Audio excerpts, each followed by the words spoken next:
के हमारे एफपीओ के वो शेयर होल्डर रहेंगे और जो बनेंगे वो एज ए किसान ही रहेंगे, मतलब उनके पास खजूरी होनी चाहिए ना, तभी वो हमारे मेंबर्स बन सकते हैं। मिनिमम एक विश्वास लेके अधिकतम 50 हेक्टेयर तक का जमीन। अच्छा सर, कोई भी किसान आपके एफपीओ का मेंबर्स बन सकता है। जैसे ये 15 लाख और 18 लाख मिला तो इसका हम इसका खर्च क्या क्या बिजनेस में, बिजनेस एक्टिविटीज पे हम करेंगे। अब बता रहे हैं, हम उस पे आ रहे हैं।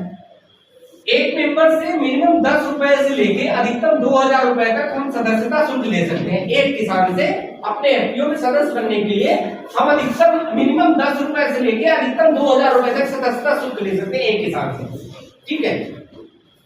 और अब मान लीजिए एग्जांपल के तौर पे हमारे पास 300 किसान एज ए शेयर होल्डर के रूप में रजिस्टर्ड हो गए। हमारे एफपीओ में 300 किसान एज ए शेयर होल्डर के रूप में रजिस्टर्ड हो गए। सीबीबीओ को आप शुरू से फिर से पूरा डिफाइन करिए। एक सेकंड, ये पूरा हो जाना चाहिए, ठीक है।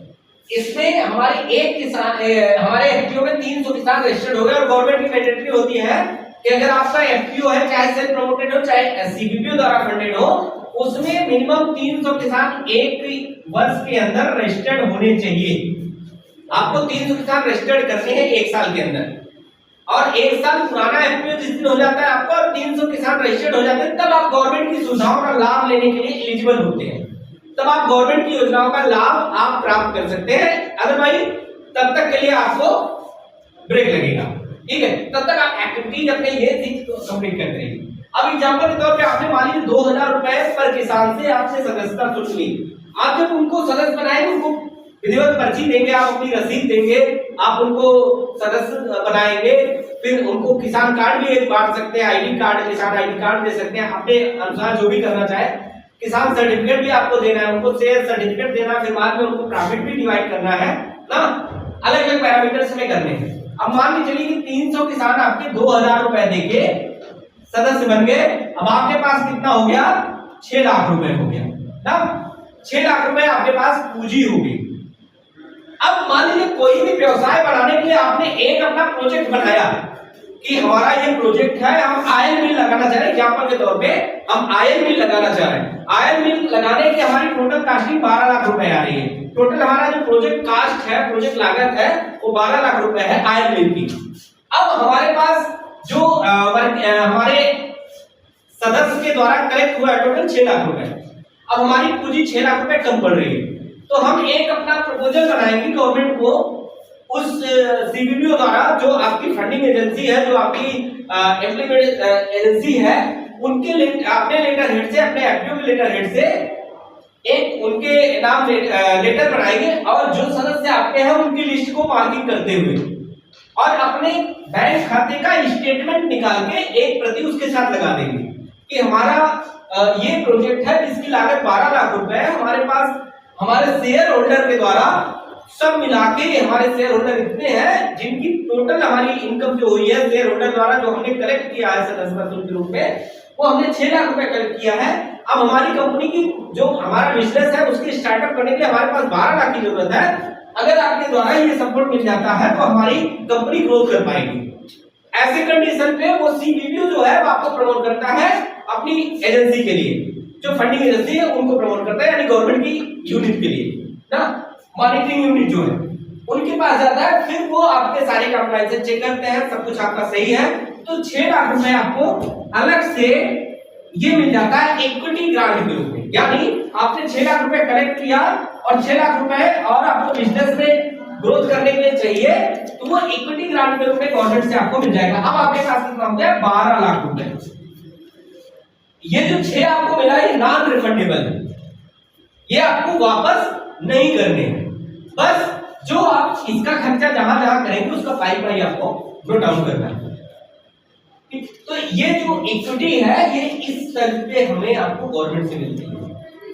और जो वर्किंग कैपिटल मिलता है आपको, ये वर्किंग कैपिटल जो 18 का मिल रहा है, ये वर्किंग कैपिटल आपको अपने कंपनी के काम को आगे बढ़ाने के लिए मिलता है। अपनी कंपनी को आगे बढ़ाने के लिए ये वर्किंग कैपिटल मिलता है। मतलब कि आप सीबीपी द्वारा जो फंडेड होता है उसमें 2 स्टाफ मिलते हैं। एक जो होगा कंपनी का सीईओ होगा, कंपनी का सीईओ होगा, जो कि बीएससी एजी होगा, ये मैंडेटरी है, बीएससी एजी ही सीईओ कंपनी का हो सकता है। इसको वो एफपीओ उसी जो आपको वर्किंग कैपिटल मिल रहा है उसी वर्किंग कैपिटल में से सीईओ की सैलरी डिसाइड होगी, ये करेगा एफपीओ देगा, सीईओ को एफपीओ के खाते से सैलरी जाएगी।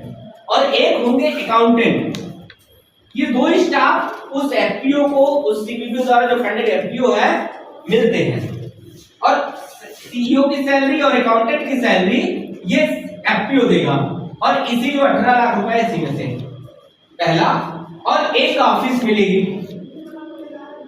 ऑफिस जो है उसका भी ऑफिस रेंट, इलेक्ट्रिसिटी बिल और जो अदर एक्सपेंसेस है ऑफिस के, जैसे फर्नीचर हो गया, आपको एक डेस्कटॉप चाहिए, आपको प्रिंटर चाहिए, ये सारी फैसिलिटी इसी 18 में से कंप्लीट होगी। ठीक है, तो ये जो एफपीओ सीपीपीओ द्वारा बनाए जाते हैं उनको जो 18 लाख रुपए मिल रहा है, ये वर्किंग कैपिटल के रूप में कंपनी को प्रमोट करने के लिए, कंपनी को प्रोत्साहित करने के लिए, कंपनी को और तीव्र गति से आगे बढ़ने के लिए मिलता है।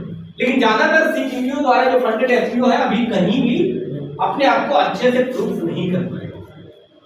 जो गवर्नमेंट से ये मिल रहा है ये अच्छे से प्रूफ नहीं कर पा रहा। लेकिन अगर कोई सीपीपीओ द्वारा फंडेड एफपीओ सही से जमीन से जुड़ के कार्य करे तो भाई साहब आप ये मान लीजिए कि 2 साल 3 साल जाते जाते उसका जो टर्नओवर होगा 1 CR 2 CR 3 CR के आसपास चला जाएगा।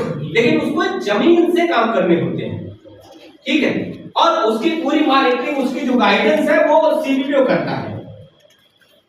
बिजनेस कैसे डेवलप करना है, कैसे एफपीओ को मूव कराना है, कैसे एफपीओ को आगे बढ़ाना है, क्या क्या बिजनेस हो सकते हैं, किस कैटेगरी का बिजनेस करने में ज्यादा प्रॉफिट है, कौन सा बिजनेस कम समय में ग्रोथ करेगा, कौन सा बिजनेस ग्रोथ करने में ज्यादा टाइम लगेगा, टीम कैसे डिवाइड करें, उसकी मार्केटिंग कैसे निर्धारित करें, उसका रॉ मटेरियल कैसे बनाएं, मतलब A to Z की गाइडेंस जो है हमारा ये सीपीपीओ देता है, जो क्लस्टर बेस्ड बिजनेस ऑर्गेनाइजेशन है। क्लस्टर बेस्ड बिजनेस ऑर्गेनाइजेशन का एक ही उद्देश्य है कि एफपीओ को प्रमोट करना, एफपीओ को गाइड करना, एफपीओ को मार्गदर्शन देना, एफपीओ को बिजनेस बनाना और बिजनेस में सपोर्ट देना, और साथ ही साथ बिजनेस को सक्सेसफुल बनाना सीपीओ का कार्य होगा। और इसी उद्देश्य से ये जो भारत सरकार द्वारा 10,000 एफपीओ बनाने का जो लक्ष्य लिया गया है वो लक्ष्य जो है सीपीपीओ द्वारा फंडेड ही एफपीओ उसमें शामिल है ना। ये है आपको सीपीपीओ के फायदे कि आप सीपीपीओ से अगर फंडेड होते हैं, सीपीपीओ द्वारा आपका एफपीओ बनता है, तो ये सारे फायदे आपको मिल सकते हैं जो मैंने अभी आपको बताया। ठीक है, इसमें किसी का कोई सवाल हो? सर अगर जैसे सीपीपीओ अगर अपने को बनना है तो उसका क्या प्रोसीजर? आपको अगर सीपीपीओ बनना है तो आपकी कोई सीपीपीओ वही बन सकता है, सीपीपीओ बन कौन सकता है ये मैं आपको बता दे रहा हूं। सीपीपीओ बनने के लिए आपका कोई एनजीओ हो, सीपीपीओ बनने के लिए आपके पास कोई एनजीओ हो पहला, या आपकी कोई कंपनी हो ना, या आपकी कोई दो ही एथराइज्ड एजेंसी है जो कि सीपीपीओ बन सकती है। क्राइटेरिया ये है मिनिमम 3 साल पुरानी कंपनी हो और इनका 1 CR टर्नओवर हो ना, ये क्राइटेरिया में आ सकते हैं। ठीक है, और इस क्राइटेरिया के साथ साथ इनके पास सारे कंप्लायंसेस पूरे हो, बैलेंस शीट, ऑडिट, 28 जितनी भी कंप्लायंसेस होती हैं सारे कंप्लायंसेस पूरे हो, सारी चीज का कागज लगेगा। पिछले 3 साल का बैलेंस शीट लगता है, सारी चीजें लगती हैं उसमें। तो वो कागज आपके पास अगर पूरे हैं, जो कंपनी इस चीज को फुलफिल कर पाती है वो एज ए सीपीपीओ बन पाती है ना, फिर वो एफपीओ का गठन करती है। अगर मान लीजिए ये सीपीपीओ बन गई, अगर इनको 5 एफपीओ मिला प्रतापगढ़ के 5 विकास खंडों में, तो ये फिर अलग अलग विकास खंडों में ये कार्य करेंगे ना। ठीक है, और तो अब सीपीपीओ हो गया सर, एफपीओ अगर कोई बनना चाहेगा तो उसके लिए क्या क्राइटेरिया होना चाहिए? एफपीओ क्या बनना चाहेगा? एफपीओ रजिस्ट्रेशन के लिए? जी जी, जैसे ये सेल्फ एक हो गया, एक सीपीपीओ हो गया, हाँ उसी में हाँ मैं समझ गया आपका सवाल। आपका कहना यह है कि सेल्फ प्रमोटेड एफपीओ तो हम रजिस्टर करते ही करते हैं, लेकिन सीबीबीओ द्वारा हम एफपीओ कैसे रजिस्टर कर सकते हैं? जी बिल्कुल। सीबीबीओ द्वारा एफपीओ रजिस्टर करने के लिए राज्य मॉनिटरिंग संस्था द्वारा, जैसे अभी अपने यहाँ राज्य द्वारा पहले थी नाबार्ड थी, एसएफएससी थी, ये सारी एजेंसियां थी जो कि सीबीबीओ द्वारा एफपीओ बनाती थी ना। अब जो एजेंसी है जैसे अपना राज्य कृषि प्रबंध संस्थान रावणखेड़ा है, सीमा, यूपीडास है, यूपीएसएस है, सहकारिता विभाग है, नाबार्ड है, एसएफएससी है, जो 3 प्राइवेट एजेंसियां हैं, वो सीबीपीओ की मॉनिटरिंग एजेंसी है। ठीक है, मॉनिटरिंग एजेंसी है, मतलब जो सीबीपीओ बनेगा ये मॉनिटरिंग एजेंसी हो गई। अब मॉनिटरिंग एजेंसी जो है सीबीपीओ बनाती है। जैसे यूपी डास के पास मान लीजिए पूरे उत्तर प्रदेश में अगर 1000 एफपीओ का गठन होना है इस सत्र में, 1000 एफपीओ का गठन होना है इस सत्र में सीबीपीओ द्वारा, तो सीमा को मिल गया 140 एफपीओ बनाने का पूरे यूपी में, यूपी डास को मिल गया 140 एफपीओ, नाबार्ड को मिल गया 140 ना, एसएफएससी को मिल गया 140, ऐसे करके डिवाइड कर दिया जाता है जितनी एजेंसियां रहती हैं, तो सबको जिम्मेदारी दी जाती है कि अब आप पूरे यूपी में यहाँ इनको डिस्ट्रिक्ट डिवाइड कर दिया जाता है कि आपको इस जिले में काम करना है ना। अब इन्होंने एक ये दे दी क्या, जैसे सीमा को मिल गया, अब सीमा के पास मौके पे 15 सीबीपीओ है, 15 सीबीपीओ सीमा के पास है मौके पे इस सत्र में। ठीक है, अब इन्होंने 140 को डिवाइड कर दिया 15 में ना, 10-10, 12-12, 7-7, 8-8 ऐसे अपना डिवाइड कर दिया इन्होंने। अब जैसे आपका प्रतापगढ़ डिस्ट्रिक्ट है, इसमें अति पिछड़ा ब्लॉक देखा जाता है, जो सबसे पिछड़ा हो, जो जागरूकता की कमी हो, जनसंख्या की दृष्टि से ज्यादा बड़ा हो, जिसमें साक्षरता की दर कम हो, ऐसे ब्लॉक को ये टारगेट बनाते हैं। ये ब्लॉक पहले से गवर्नमेंट के पास रजिस्टर्ड है, इन्हीं ब्लॉकों को टारगेट मिलता है ना। तो अब मान लीजिए आपके पास 2 ब्लॉक आपके प्रतापगढ़ में, मान लीजिए कोई एक ब्लॉक का नाम, आपका ब्लॉक कौन सा है? बिहार। आपका? अब जैसे गौरा ब्लॉक है और बिहार ब्लॉक है, मान लीजिए ये एग्जाम्पल के तौर पे अति पिछड़े हैं। अब यहाँ पे एफपीओ बनाने का टारगेट सीमा के द्वारा किसी एक एनजीओ को मिल गया, मतलब जो NGO as a CBPO registered है, रजिस्टर्ड होने का मैंने प्रोसेस आपको बताया, सीबीपीओ बंद कर सकता है। ये मॉनिटरिंग एजेंसी है, ये मॉनिटरिंग एजेंसी है, ये एजेंसी आपको सीबीपीओ बनाएगी ना, और आप एफपीओ बनाएंगे ना, एक चैनल है पूरा ना कार्य करने का। तो अब गौरा और बिहार ब्लॉक में एफपीओ बनाने का टारगेट मिला। अब ये जो मॉनिटरिंग एजेंसी है, मान लीजिए हमारा एफपीओ है जय ज्ञान interaction farmer producer company limited, हमारा एफपीओ एग्जांपल के तौर पे बन गया सीबीपीओ। अब हमें इन 2 ब्लॉकों में रजिस्टर्ड कराना है, बिहार और गौरा ब्लॉक में एफपीओ। तो अब हम इस ब्लॉक में जाएंगे, किसानों से मिलेंगे, डिस्कशन करेंगे, खेती का पैटर्न देखेंगे, कौन से बड़े किसान हैं, क्या नई खेती हो रही है इस गांव में, तो हम एक अपना क्लस्टर बनाएंगे। जैसे एग्जांपल के तौर पे गौरव ब्लॉक में अगर मान लीजिए कि कितने गांव हैं गौरव ब्लॉक में, पूरे ब्लॉक में नहीं पता, एग्जांपल के तौर पे 36 गांव है, अगर ग्राम पंचायत 36 है एग्जांपल के तौर पे, तो हमने देखा कि पहले से भी यहाँ पर एफपीओ रजिस्टर्ड है सीबीपीओ द्वारा, पहले से भी हर साल बन रहे हैं ना। अगर पहले से रजिस्टर्ड है तो हम उनके गांव को छोड़ देंगे जहां पे ये रजिस्टर्ड है, उनके गांव को छोड़ के नए गांव पर टारगेट बना के हम, जैसे 36 है मान लीजिए, 8 गांव को हमने क्लस्टर बना लिया, 8 गांव में हमने ये कर लिया कि हमें 8 गांव में काम करना है।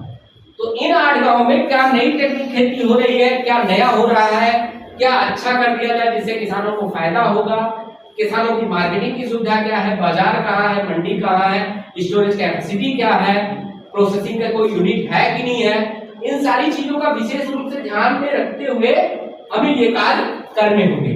ठीक है, फिर हम रजिस्ट्रेशन की तरफ आगे बढ़ेंगे, फिर उनको गाइडेंस करेंगे, जो डॉक्यूमेंट हमने मांगे हैं वो डॉक्यूमेंट देंगे, ये सारी चीजें। अच्छा सर, ठीक है, जैसे आपकी कंपनी है, आपने ये अब ये सीबीपीओ जो 15 में डिवाइड कर दिया, आप ही अप्लाई कर सकते हो यहाँ एफपीओ के लिए, कोई भी कर सकता है? जो सीबीपीओ है वही कर सकता है।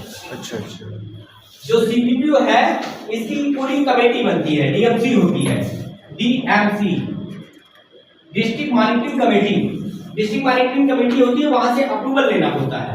अप्रूवल में पूरी एक बैठक होगी, उसका मिनट्स लिखे जाएंगे, जो मिनट्स उसमें होते हैं मीटिंग में, जो बातें आएंगी।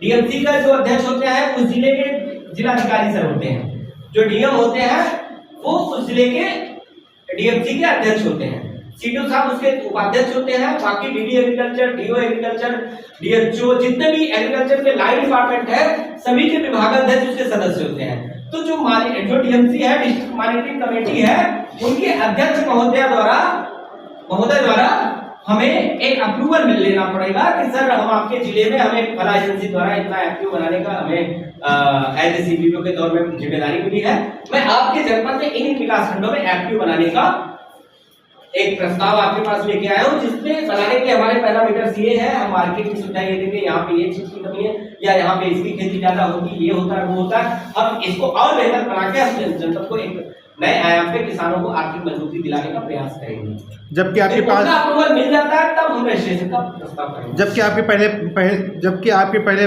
से जो है आपके पास सीबीबीओ का जो है ऑथराइजेशन है, वो सीबीबीओ हमने स्टेट लेवल की एजेंसी से लिया, लेकिन जिले में काम करने के लिए जिले के मुखिया से हमें जिम्मेदारी लेनी होगी ना, क्योंकि कल का अगर कोई बात आती है तो हम जिले के मुखिया के ही पास आएंगे। अच्छा सर, जैसे आपका स्टेट लेवल का आपके पास नहीं है तो नहीं कर सकता कोई वहाँ एफपीओ? नहीं, जो सीबीओ नामित होगा वही बना सकता है ना सर। 1 लाख में कितने एफपीओ हो सकते हैं? 1 लाख में अनंत एफपीओ हो सकते हैं, लेकिन डिपेंड करता है कि आप अगर कार्य करना चाह रहे हो तो। अच्छा सर, अब